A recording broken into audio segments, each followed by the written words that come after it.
안녕하세요. 곰블리쌤입니다. 이번 시간은 외부 은하의 종류와 특징 단원 수업을 해보도록 하겠습니다. 자, 외부 은하란 우리 은하, 이 태양계가 속해 있는 우리 은하의 바깥에 존재하는 은하를 외부 은하라고 합니다. 이 외부 은하의 개념을 처음 도입한 사람은 허블입니다. 허블은 어떻게 외부 은하의 존재를 알게 되었느냐? 자, 허블이 세페이드 변광성을 관측을 했습니다. 여기서 변광성이라는 건 광도가 변하는 별을 의미합니다. 얘네는 왜 광도가 변하느냐? 이 변광성은 특정한 주기를 가지고 광도가 밝아졌다가 어두워졌다가 이렇게 광도가 변하는 별인데요. 왜 이렇게 광도가 변하는지 간단하게 설명을 하면 앞에서 우리가 별의 진화 단계에 대해서 배울 때 두 가지 힘에 대해서 배워봤어요. 중력 수축을 하는 힘과 별의 내부 온도가 높아지면서 내부에서 바깥으로 별을 팽창시키려는 힘에 대해서 배웠습니다. 이 두 힘이 크기가 같고 평형을 이루고 있으면 별의 크기가 변하지 않는데 이 두 힘 중에 중력 수축이 강하게 되면 별의 반지름이 작아지게 되고 반대로 팽창하는 힘이 커지게 되면 별의 반지름이 커지면서 별이 팽창하게 되는데요. 이렇게 수축과 팽창을 반복하다 보면 별의 광도가 감소했다가 증가했다가 이렇게 주기적으로 광도가 변할 수 있어요. 그렇게 주기적으로 광도가 변하는 별을 우리가 변하는 별 중에 하나가 세페이드 변광성인데 이 광도가 변하는 주기가 있어요. 근데 이 주기가 길면 길수록 밝았다가 어두워졌다가 하는 그 시간 간격이 길수록 광도도 커지게 됩니다. 자, 근데 광도라는 건 일단 이 세페이드 변광성은 어떤 특징이 있냐면 주기가 커지면 광도가 커지게 되는데요. 따라서 이 세페이드 변광성의 이 밝기, 변화의 주기를 측정하면 이 변광성의 광도를 구할 수 있어요. 광도는 우리가 다시 절대 등급으로 나타낼 수 있었죠. 근데 우리가 앞에서 그 별의 겉보기 등급과 절대 등급의 차이를 이용해서 거리지수 공식을 이용하면 바로 별까지의 거리를 구할 수 있었어요. 이 방법을 이용해서 이 세페이드 변광성까지의 거리를 측정했더니 그때 당시로 이 거리가 약 90만 광년으로 관측이 되게 됩니다. 근데 중요한 건 이 세페이드 변광성 별이 어디에 있는 별이었냐면 안드로메다. 얘가 은하인 건 지금은 알고 있죠. 근데 그때 당시로는 아직까지 우리 은하 밖에 외부 은하가 존재한다라는 사실을 몰랐기 때문에 안드로메다가 외부 은하가 아니라 우리 은하 안에 있는 어떤 성운이라고 생각을 했어요. 성운이라는 건 이 별과 기체와 같은 물질들이 모여 있는 것을 이야기를 하죠. 그러니까 이 안드로메다 은하가 그때 당시로는 성운이 우리 은하 안에서 별들이 모여있는 어떤 집단, 밝은 집단이라고 생각을 했고 이 안드로메다 안에 있는 세페이드 변광성까지의 거리를 구해본 건데 거리를 구했더니 90만 광년이 나왔어요. 근데 그때 당시에 우리 은하의 지름은 측정을 해뒀었는데 이 우리 은하의 지름, 그러니까 우리 은하의 크기가 10만 광년이에요. 뭔가 이상하죠? 우리 은하의 크기가 10만 광년인데 우리 은하 안에 있는 별까지의 거리를 측정했더니 90만 광년이에요. 그 말은 이 안드로메다 성운이 아니라 결국 우리 은하 밖에 있는 외부 은하다라는 걸 알 수 있었던 거죠. 이렇게 허블이 세페이드 변광성까지의 거리를 측정함으로써 이 안드로메다 성운이 아니라 우리 은하 밖에 있는 외부 은하이다. 즉, 이 우주 공간에는 우리 은하만 있는 게 아니라 우리 은하 밖에 있는 은하들이 있다. 그러한 은하들을 외부 은하라고 부르자라고 처음으로 외부 은하의 개념을 도입하게 된 겁니다. 그리고 이제 그때부터 본격적으로 외부 은하에 대한 관측이 시작되면서 여러 외부 은하에 대한 데이터들을 수집하게 되는데요. 이러한 외부 은하들을 형태를 기준으로, 즉 모양을 기준으로 분류한 것이 아래에 나와 있는 이 그림입니다. 같이 살펴보도록 할게요. 외부 은하를 형태에 따라서 분류를 할 때 크게 두 가지로 분류할 수 있는데요. 타원 은하와 나선 은하로 분류할 수 있습니다. 먼저 타원 은하는 은하를 관측했을 때 이렇게 은하의 중심 부분, 밝은 부분이 타원 모양으로 나타나는 은하를 타원 은하라고 하고요. 이 타원 은하의 특징은 나선팔이 없다라는 것입니다. 그럼 나선팔이 뭐냐? 나선팔이 있는 나선 은하를 한번 먼저 살펴보도록 하겠습니다. 나선 은하는요, 이렇게 은하의 밝은 중심부에 마치 바람개비의 날개처럼 이렇게 나선팔이 뻗어 있는 이런 은하들을 우리가 나선 은하라고 하는데, 이러한 나선팔이 없이 관측되는 은하들을 타원 은하라고 합니다. 그리고 영어로 타원의 약자 앞 글자를 따서 E로 표시를 하기도 합니다. 자, 이런 타원 은하들에는 어떤 특징이 있는지 보도록 합시다. 우선 타원 은하 안에서도 은하들을 또 뒤에 숫자를 붙여서 세분화하기도 하는데요. 얼마나 이렇게 납작하게 찌그러져 있느냐에 따라 숫자 0에서 7까지 다시 8단계로 나누게 됩니다. 1에 가까울수록, 그러니까 찌그러진 정도가 적을수록 숫자가 작게 나타나고요. 이 숫자가, 이 뒤에 붙는 숫자가 커질수록 더 많이 찌그러진 형태의 타원 은하로 관측이 됩니다. 자, 이러한 타원 은하를 구성하는 별들은요, 대부분 질량이 작고 비교적으로 나이가 많은 별들이에요. 나이가 많다 보니 대부분 표면 온도가 낮은 별들이 많고요. 따라서 붉은색을 띠는 별들이 많습니다. 이 사진 같은 경우는 지금 흑백 사진이라서 그렇게 보이진 않는데, 관측을 해보면 이 표면 온도가 낮은 붉은색을 띠는 별들이 많이 관측이 됩니다. 그 이유는 이 타원 은하에는 성간 물질이 적기 때문인데요. 이 성간 물질이라는 건 별들 사이사이를 채우고 있는 물질이라고 했습니다. 근데 이 성간 물질들이 모여서 일정 질량 이상이 되면 탄생하는 원시별이 탄생할 수 있었죠. 이 원시별들이 탄생하려면 결국 일정 정도의 성간 물질들이 필요하다라는 건데, 이 타원 은하에는 성간 물질이 적기 때문에 결국 새로운 별들의 탄생이 거의 불가능하다. 따라서 나이가 많은 별들로 주로 구성되어 있다라는 것이 타원 은하의 가장 큰 특징입니다. 반면에 나선 은하는요, 일단 아까 말했듯이 이 모양이 이 은하 중심부에 나선팔이 뻗어져 있는 모양으로 나타난다. 즉 은하 중심부를 나선팔이 감싸고 있는 형태의 은하를 우리가 나선 은하라고 합니다. 근데 이 나선 은하를 또 다시 두 가지로 분류를 할 수 있는데요. 바로 정상 나선 은하와 막대 나선 은하로 나누어 볼 수 있습니다. 일단 이 나선팔은요, 이 나선 모양으로 뻗어 나와 있다라고 해서 나선팔이라고 부르는데, 이 나선팔에도 역시 별이나 성간 물질들이 분포를 하고 있습니다. 그런데 정상 나선 은하 같은 경우는 아까 말했던 안드로메다 은하가 대표적인 정상 나선 은하 중에 하나인데요. 이 가장 밝게 빛나는 이 부분이 은하의 중심부인데, 정상 나선 은하 같은 경우는 이 은하의 중심부에서 이렇게 바로 나선팔이 뻗어 나오는 구조를 가지고요. 막대 나선 은하 같은 경우는 자세히 보면 가장 밝은 은하의 중심부가 있고, 그 주변에 또 밝게 이렇게 막대 모양의 구조가 있고, 나선팔은 이 막대 모양의 구조의 끝에서 뻗어 나오게 됩니다. 이런 은하를 우리가 막대 나선 은하라고 합니다.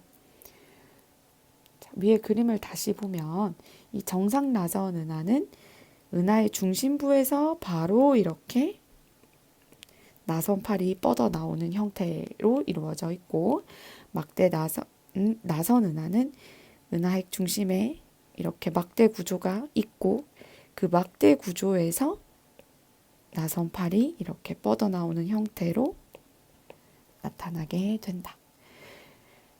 자, 나선 은하는 우리가 나선 스파이럴의 이 약자를 따서 S로 표시를 하고요. 나선 은하는 그 뒤에 바를 뜻하는 B를 붙여서 얘기를 하는데 이 나선 은하 안에서도 또 세분화할 수 있는 게 이 은하핵의 크기와 중심에 있는 은하핵의 크기와 나선팔이 이렇게 빽빽하게 감겨 있느냐 아니면 느슨하게 감겨 있느냐에 따라 알파벳 A, B, C를 사용해서 세분화를 합니다.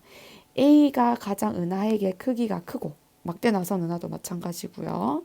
B, C로 갈수록 이 중심부 은하핵의 크기가 작아지고 나선팔은 느슨하게 감겨 있는 형태를 나타내게 됩니다. 정리를 해보면 정상 나선 은하는 나선팔이 은하핵에서 직접 뻗어나오는 형태를 띠는 은하이고 막대 나선 은하는 나선팔이 은하핵 주변에 있는 막대 구조에서 뻗어나오는 은하를 막대 나선 은하라고 합니다. 우리 은하가 대표적인 막대 나선 은하입니다. 이 사진은 우리 은하를 위에서 본 사진인데요. 은하핵 주변에 막대 모양의 구조가 있고 그 막대 모양의 구조의 끝에서부터 이렇게 나선팔이 뻗어져 나오고 있음을 볼 수 있습니다. 그리고 이 나선팔 중에 하나의 태양계가 존재하고 있는 것을 볼 수 있습니다. 그리고 이 태양계 안에 지구가 존재하겠죠. 자, 이 막대 나선 은하를 구성하고 있는 별들의 특징을 보면요. 나선팔이랑 은하핵이 조금 차이가 납니다. 나선팔은요. 성간물질이 많아요. 성간물질, 원시별의 재료가 되는 물질들이죠. 즉 성간물질이 많은 이 나선팔에서는 새로운 별들이 탄생할 수 있는 조건이 갖춰져 있기 때문에 이 나선팔에 분포하는 별들은 젊고 그러다 보니 표면 온도가 높은 파란색 별들이 주로 분포를 합니다. 은하핵에는요. 나이가 많고 표면 온도가 낮은 붉은색의 별들이 주로 분포를 합니다. 물론 꼭 나이가 많은 별들이 붉은색이고 젊은 별들이 파란색이다라고는 말할 수 없지만 그거는 처음 별의 질량과 이 태어나는 조건에 관계가 있겠지만 대부분 이 젊은 별들이 많은 이 나선팔 영역에서는 온도가 높은 파란색 별들이 많고 은하핵에서는 나이가 많고 표면 온도가 낮은 붉은색 별들이 많다라고 정리하면 되겠습니다. 자, 그리고 이 타원 은하에도 나선 은하에도 속하지 않는 일정한 형태가 없는 은하들을 우리가 불규칙 은하라고 합니다. 아래에 있는 사진은 불규칙 은하 중에 하나인 마젤란 은하의 사진입니다. 타원 은하에도 나선 은하에도 속하지 않는 특정한 모양이 없는 별들을 이야기하는데요. 이 불규칙 은하들은 이렇게 특정한 형태가 없고 규모가 다른 은하들에 비해서 작은 편이지만 성간 물질이 많아요. 그래서 젊은 별들이 많다라는 특징은 있습니다. 자, 아래에 선생님이 8가지 은하의 사진을 가지고 왔는데요. 학습지는 선명하게 잘 보이지는 않지만 지금 이 장면을 이 화면을 보면서 여러분들이 한번 직접 분류해 보기 바랍니다.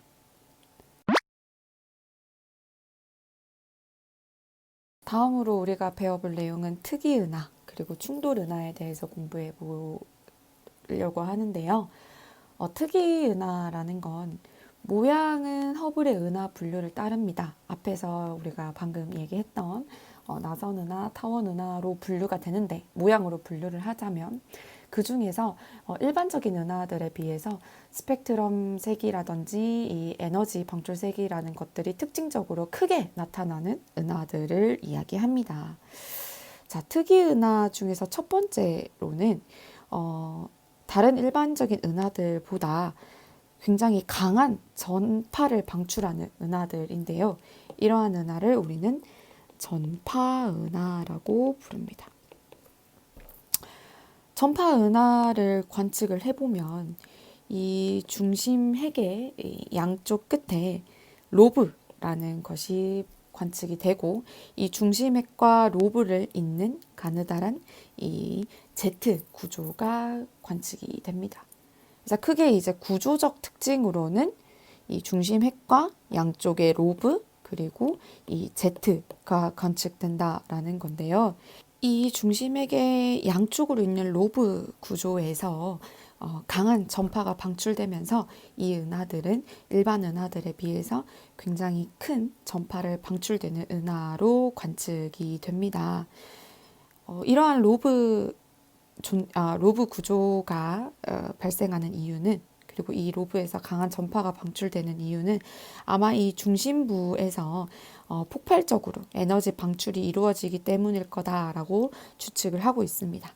이 중심부에서 폭발적으로 방출되는 에너지가 이 Z 구조를 통해서 Z라는 건 이 물질들이 굉장히 빠른 속도로 분출되는 구조를 우리가 Z라고 하는데 Z 구조를 통해서 양쪽으로 분출되면서 이 로브 구조가 만들어지고 여기에서 강한 전파를 방출하는 전파 은하가 만들어진다. 전파 은하 구조가 생성이 된다라고 보면 되겠습니다. 이 로브에서는 전파 영역대의 에너지를 방출을 하기 때문에 우리가 이 전파 은하를 가시광선 영역대에서 관측을 하게 되면 이 로브 구조가 로브나 Z 구조가 관측이 되지 않아서 타원 은하로 보이게 됩니다. 그래서 우리가 모양으로 구분을 하면 타원 은하로 분류가 되는데 그 중에서 굉장히 강한 전파를 방출하는 애들이 전파 은하라는 이 특징적인 은하로 구분이 되는 거죠. 두 번째 방출 은하가 아니죠. 특이 은하는 세이퍼트 은하입니다. 자, 이 세이퍼트 은하는 관측을 했을 때 굉장히 밝은 핵이 관측이 돼요. 여기 지금 아래쪽에 사진을 보면 이렇게 굉장히 밝게 은하 중심부가 빛나고 있는 걸 볼 수 있죠. 그리고 방금 선생님이 방출 은하라고 했던 이유가 이 세이퍼트 은하의 또 특징적인 것이 굉장히 넓은 방출선을 보이게 된다라는 겁니다. 이 은하의 그 스펙트럼을 관측했을 때 방출 스펙트럼이 나타나는데 지금 이 방출 스펙트럼이 이렇게 넓게 확장되어 있는 형태로 나타나는 특징을 보입니다. 이렇게 세이퍼트 은하에서 넓은 방출선이 나타나는 이유는요. 이 은하 내부에 있는 가스 구름. 가스 구름은 은하를 구성하는 물질에는 별들도 있고 행성도 있지만 그 사이사이를 채우고 있는 이 기체 물질들도 굉장히 많은데요. 걔네들이 모여 있는 걸 가스 구름이라고 합니다. 이 가스 구름이 굉장히 빠른 속도로 회전을 하고 있기 때문입니다. 그렇기 때문에 이 넓은 확장된 방출선이 관측되는 세이퍼트 은하의 이 중심부에는 질량이 굉장히 큰 블랙홀이 있을 것이라고 추정을 할 수 있습니다. 자, 무슨 말이냐? 은하에 있는 물질들이 회전을 하고 있다라고 생각을 할 때, 회전하고 있는 상황을 생각해 볼 때, 이 회전하고 있는 물체는 이 중심 쪽으로 잡아당기는 힘, 구심력을 받게 됩니다. 근데 이 구심력이 클수록 물질의 회전 속도는 빨라지게 됩니다. 물리학적인 관점에서는 이걸 좀 더 자세하게 설명할 수 있겠지만 우리는 지금 물리 시간이 아니라 지구과학 시간이니까 그냥 간단하게 이 구심력이 강해지면 그만큼 중심으로 잡아당기는 힘이 강해진다라는 건데 이 물질이 중심으로 다 빨려 들어가면 안 되기 때문에 이 구심력이 클수록 빨려 들어가지 않기 위해서 회전 속도는 커진다라고 정도만 일단 생각을 해봅시다. 그러면 이 세이퍼트 은하는 굉장히 넓은 방출선이 관측이 되고 그것은 은하 내에 있는 물질들이 굉장히 빠른 속도로 회전을 하고 있다라는 거고 결국 구심력이 굉장히 크다라는 걸 알 수 있는 거죠. 근데 이 구심력은 여기에 나와 있듯이 질량에 비례하게 됩니다. 결국 이 세이퍼트 은하에 작용하는 구심력이 굉장히 크다라는 건 은하의 중심에 굉장히 무거운 물질이 있을 거다라는 거고 그 물질이 블랙홀일 것이다 라고 추정할 수 있다라는 거죠. 자, 다시 학습지로 돌아와서 이러한 세이퍼트 은하들은 대부분의 나선 은하로 관측이 됩니다. 나선 은하들이 세이퍼트 은하라는 뜻은 아닙니다. 세이퍼트 은하들이 대부분은 나선 은하로 분류가 된다라는 거고요. 전체 나선 은하의 한 약 2% 정도가 세이퍼트 은하와 같은 이런 넓은 방출선에 또 그리고 밝은 핵 이런 특징들을 보입니다. 자, 세 번째 특이 은하 중에 하나는 이제 퀘이사인데요. 이 퀘이사는 굉장히 밝게 보이는 은하입니다. 일반적인 은하들에 비해서 수백 배 이상으로 밝게 관측이 되고 굉장히 에너지가 많이 방출된다라는 걸 알 수 있는데요. 그 이유는 이 퀘이사를 이루는 별들의 수가 굉장히 많기 때문이죠. 수많은 별들로 이루어진 은하들인데 이 퀘이사까지의 거리가 굉장히 멀어서 마치 하나의 별처럼 보이는 이러한 은하들을 우리가 퀘이사라고 합니다.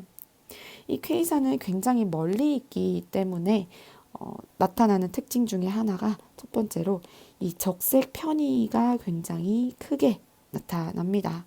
적색 편의 현상은 우리가 앞에서 외계 행성계 탐사 부분 수업을 할 때 다뤘었는데요. 앞으로도 아마 계속 나오게 될 겁니다. 다시 한 번 더 설명을 해보면 적색 편의 현상은 이 빛을 내는 물체가 관측자의 시선 방향에서 멀어질 때 이 빛의 파장이 길어지게 되면서 보다 빛이 붉은색으로 관측되는 현상을 적색 편의 현상이라고 합니다. 즉, 관측자에게서 이 빛을 내는 물체가 멀어질 때 적색 편의 현상이 나타나게 되고요. 이 멀어지는 속도가 빠를수록 그리고 물체가 더 많이 멀어지고 더 멀리 있을수록 적색 편의가 크게 나타난다. 즉, 파장이 더 길어지게 된다라는 특징도 있습니다. 퀘이사는 수많은 별들이 합쳐져 있는 은하이지만 그 거리가 너무 멀어서 하나의 별로 보일 만큼 이 은하가 굉장히 멀리서 빠른 속도로 멀어지고 있다라는 걸 알 수 있는데요. 따라서 적색 편의 현상이 굉장히 크게 나타납니다. 그러니까 파장이 원래의 이 빛의 파장 때보다 굉장히 더 많이 길어진 상태에서 우리에게 관측이 된다라는 거죠. 그 뒤에 가서 우리가 우주의 팽창을 배워보면 결국 더 이해하게 되겠지만 결국 이 K사는 초기 우주에서 단계에서 형성된 천체이고 우주의 팽창을 따라서 멀리 멀어지고 있는 천체라는 걸 알 수 있습니다. 자, 그리고 K사의 또 하나의 특징은요. 이렇게 많은 에너지가 방출돼서 굉장히 밝게 관측이 되지만 이 빛을 방출하는 이 크기, 면적은요. 태양계 정도밖에 안 된다라는 겁니다. 아까 우리 은하의 사진 잠깐 봤었는데요. 이 우리 은하 전체의 크기로 봤을 때 이 나선팔에 있는 작은 점 하나가 태양계거든요.